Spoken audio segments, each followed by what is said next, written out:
元とのつながりとか、元とつながるにはどう意識したらいいかと聞こうと思ったんですけど、今日の先生の話聞いてると、元からのその揺らぎがどれぐらい入ってるかということになりますね。ただ普通に教育受けてるとそれがなくなってるって書いてる。そうすると今の私たちは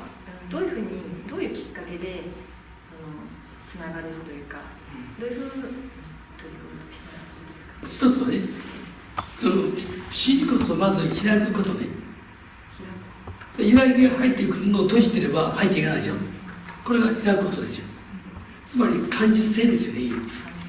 だから例えばこういうふうにこう触って、こうなってこう触って、こう触って感じないと分かんないですよね。だからこれは感受性ですよ。全部感受性がなきゃ、それだけのことですよ。それを感じる。だからただどんかにこうすると分かんないけど、目の悪い人は分かるよね。っていうふうにこう期待、つまりセンサーというか感受性を高めるわけでしょ。同じ指示骨、指示骨一つ一つにやっぱりがセンサーですよ。だから感受性、それが意識してできるものじゃないですよ。それはあるコツは自分のさっき言ったポジションとか、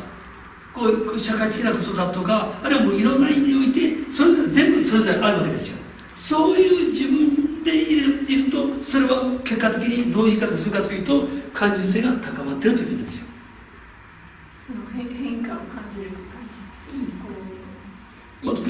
じ、そんな状態ですよ。だから感受性感受性が高くなっている。で、自分のポジションとか責任とかこう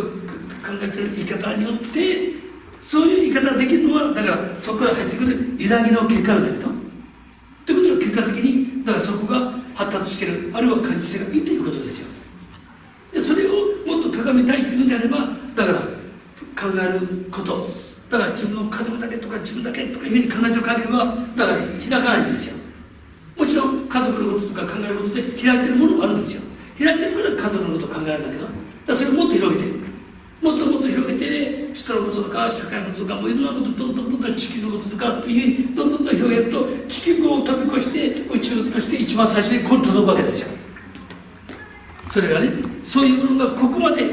宙ができる一番最初、その意味は何なのかというのが一番最初だから、そこまで届くようなものですよ。その間はね、だから会社のためとかということっていうのは、だから僕ある特定のものはそうですよ。だからどんどん広げていくと、そことどんどん広げていった結果、もうそっくりそのままが宇宙が一番最初にできた、それと一緒になっちゃうわけですよ。これがだからつながってるというんですよ。っていうことですよ。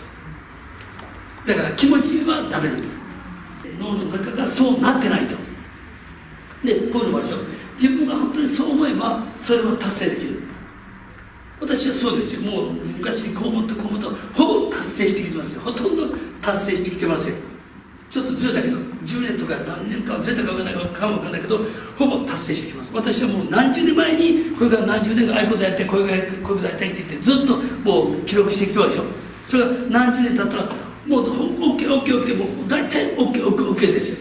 っていうふうに。でもそれを達成しようと思えば何十年の前から準備して、そして何十年後そうなったわけでしょ。だから何十年前からそういう言い方考え方をしてるんですよ。そうなるべく、そういうふうにするために。脳はそうだから、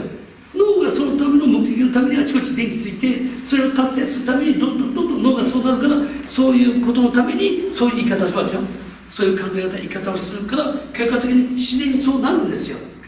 で、脳でそういうもの、そして脳に届く揺らぎはそういうものなんですよ。だから人の役に立つことをしたい。